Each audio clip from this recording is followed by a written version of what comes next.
ಬೆಂಗಳೂರಿನಲ್ಲಿ ಸುರಿದಂತಹ ಅನಿರೀಕ್ಷಿತ ಮಳೆ ಮನಸ್ಸಿಗೆ ಮುದ ಕೊಟ್ರೆ ಹಲವರಿಗೆ ಸಮಸ್ಯೆಯನ್ನ ತಂದೊಡ್ತು. ವಾಹನ ಸವಾರರು ಎದ್ದಿನಂತೆ ಇವತ್ತು ಪರದಾಡಿದ್ರು. ಬನ್ನಿ ಡೀಟೇಲ್ಸ್ ನೋಡೋಣ.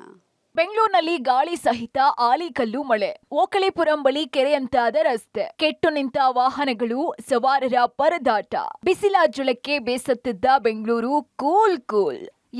ಬೆಂಗಳೂರಿನಲ್ಲಿ ಗಾಳಿ ಸಹಿತ ಧಾರಾಕಾರ ಮಳೆಯಾಗಿದೆ. ಭೀಕರ ಬಿಸಿಲ ಜುಳಕ್ಕೆ ಬೇಸತ್ತಿದ್ದಂತಹ ಬೆಂಗಳೂರು ಜನ ವರುಣನ ಸಿಂಚನದಿಂದ ಖುಷಿಗೊಂಡಿದ್ದಾರೆ. ಹೊರಮಾವು, ಕೆಆರ್ಪುರಂ, ಯಲಹಂಕ, ಸದಾಶಿವನಗರ, ಮಲ್ಲೇಶ್ವರಂ, ರಾಜಾಜಿನಗರ, ವಿಧಾನಸೌಧ, ಕೆಆರ್ ಸರ್ಕಲ್, ಕಾರ್ಪೊರೇಷನ್ ಸುತ್ತಮುತ್ತ ಭಾರೀ ಮಳೆ ಆಗಿದೆ.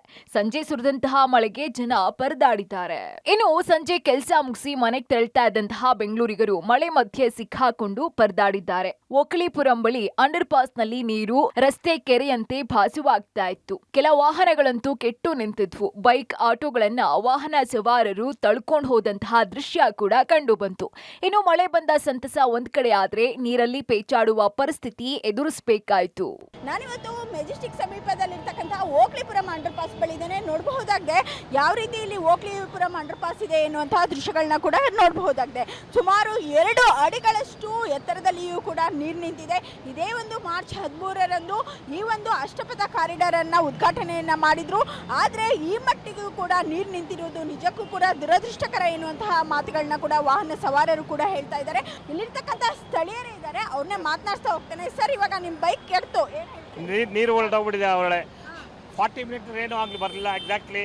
ಅದನ್ನೆಲ್ಲ ಈ ಪ್ರಾಬ್ಲಮ್ ಇದೆ. ಇನ್ನು 2-3 ಮಂತ್ಸ್ ಆಗಿದೆ ಇದು ಓಪನ್ ಮಾಡಿ. This is the very bad of state.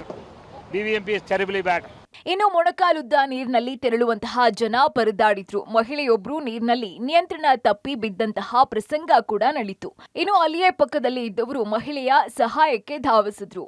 ಅಂದ್ಹಾಗೆ ಬಸವನಗುಡಿ ಬಳಿ ಬಿರುಗಾಳಿಗೆ ತೆಂಗಿನ ಮರ ನೆಲಕ್ಕೆ ಉರುಳಿದೆ. ಅದೃಷ್ಟವಶಾತ್ ಯಾರಿಗೂ ಪ್ರಾಣಾಪಾಯ ಆಗಿಲ್ಲ. ಮರ ಬಿದ್ದ ಪರಿಣಾಮ ಲಾಲ್ಬಾಗ್ ಕಡೆ ತೆರಳುವಂತಹ ರಸ್ತೆ ಬಂದ್ ಆಗಿದ್ದು, ಬಸವೇಶ್ವರ ನಗರದ ಅಗ್ರಹಾರ ದಾಸಹಳ್ಳಿಯಲ್ಲಿ ಕಟ್ಟಡದ ಮೇಲೆ ಮರ ಧರೆಗೆ ಉರುಳಿತ್ತು. ಬೆಂಗಳೂರಲ್ಲಿ ಕಳೆದ ಅರ್ಧ ಗಂಟೆ ಹಿಂದೆ ಸುರಿದ ಮಳೆಗೆ ಬೆಂಗಳೂರಿನ ಬಹುತೇಕ ಭಾಗಗಳಲ್ಲಿ ಮರಗಳು ಬಿದ್ದಿದೆ. ಈಗ ನಾನಿರುವಂತಹ ಸ್ಥಳ ಬಂದು ಡಾಕ್ಟರ್ ರಾಜ್ಕುಮಾರ್ ರಸ್ತೆ. ನಿಮಗೆ ದೃಶ್ಯಗಳಲ್ಲಿ ನೋಡ್ಬೋದು, ಡಾಕ್ಟರ್ ರಾಜ್ಕುಮಾರ್ ರಸ್ತೆಯಲ್ಲಿದ್ದೀನಿ. ಡಾಕ್ಟರ್ ರಾಜ್ಕುಮಾರ್ ರಸ್ತೆಯಲ್ಲಿ ಇದ್ದಂತಹ ಒಂದು ವಿದ್ಯುತ್ ಕಂಬ ಒಂದು ಮಳೆ ಬಿದ್ದ ಪರಿಣಾಮ ಬಿದ್ದಿರುವಂಥದ್ದು. ಈ ದೃಶ್ಯಗಳಲ್ಲಿ ನೋಡ್ತಿರ್ಬೋದು. ಇಲ್ಲಿಗೆ ಬೆಸ್ಕಾಂ ಅಧಿಕಾರಿಗಳು ಬಂದು ಈ ಭಾಗದ ವಿದ್ಯುತ್ತನ್ನು ಕಟ್ ಮಾಡಿದ್ದಾರೆ. ಕಂಪ್ಲೀಟ್ಲಿ ಡಾಕ್ಟರ್ ರಾಜ್ಕುಮಾರ್ ರಸ್ತೆಯ ಒಂದು ಭಾಗದಲ್ಲಿ ಕರೆಂಟ್ ಸಂಪೂರ್ಣವಾಗಿ ತೆಗೆದಿದ್ದಾರೆ. ಕ್ರೇನ್ ಮೂಲಕ ಇಲ್ಲಿ ಬಿದ್ದಿದ್ದಂತಹ ವಿದ್ಯುತ್ ಕಂಬನ ಈಗಾಗಲೇ ಸ್ವಲ್ಪ ಸೈಡಿಗೆ ತಂದಿರುವಂಥದ್ದು ನೋಡ್ತಿದ್ದೀರಾ.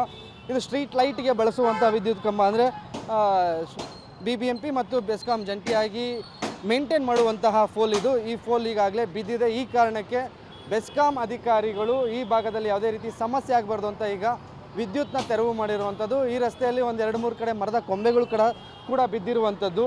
ಅಂದರೆ ಬೆಂಗಳೂರಿನ ಮಳೆಗೆ ಯಾವ ರೀತಿ ಬೆಂಗಳೂರು ನರಕದ ಪರಿಸ್ಥಿತಿ ನಿರ್ಮಾಣ ಆಗುತ್ತೆ ಅನ್ನೋದಕ್ಕೆ ಇಲ್ಲಿ ನಮಗೆ ಕಾಣಿಸ್ತಿರುವಂತಹ ದೃಶ್ಯಗಳು ನಿದರ್ಶನ. ಯಾಕಂದರೆ ಅರ್ಧ ಗಂಟೆ ಮಳೆಗಿಂತ ಹೆಚ್ಚಾಗಿ ಬಿರುಗಾಳಿ ಸಹಿತವಾದಂಥ ಗಾಳಿ ದೊಡ್ಡ ಮಟ್ಟಕ್ಕೆ ಬಂತು. ಗಾಳಿಯ ರಭಸಕ್ಕೆ ವಿದ್ಯುತ್ ಫೋಲ್ ಒಂದು ಈಗ ಬಿದ್ದಿರುವಂಥದ್ದು. ಇನ್ನು ಆನೇಕಲ್ ಸುತ್ತಮುತ್ತ ಗುಡುಗು ಸಹಿತ ಭಾರಿ ಮಳೆ ಆಯಿತು. ಹೊಸೂರು ಹಾಗೂ ಬೆಂಗಳೂರು ಮುಖ್ಯ ರಸ್ತೆಯ ರಾಷ್ಟ್ರೀಯ ಹೆದ್ದಾರಿಯಲ್ಲಿ ಕಿಲೋಮೀಟರ್ ಗಟ್ಟಲೆ ಟ್ರಾಫಿಕ್ ಜಾಮ್ ಉಂಟಾಗಿತ್ತು.